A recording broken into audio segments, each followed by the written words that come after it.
Hello everybody, Bobber here again. Let's connect your Visual Studio Code with GitHub. First step, click on Git icon. If you don't have the Git icon, go in Extensions, type GitHub and install. After that, click on Git icon, go in Sign in and log in with your GitHub account, okay? I already logged in, so click on Open and here is.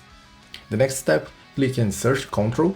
Here we will have two options, initialize a repository to write a comment and select the files that you send to Git, or publish it to GitHub.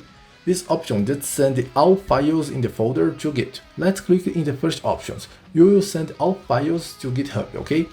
This project is an encrypted string using JavaScript, AWS Lambda function and the API gateway. So after this video, go watch. So I write the comment, click on commit, and publish branch. And for last, choose if your repository will be public or private.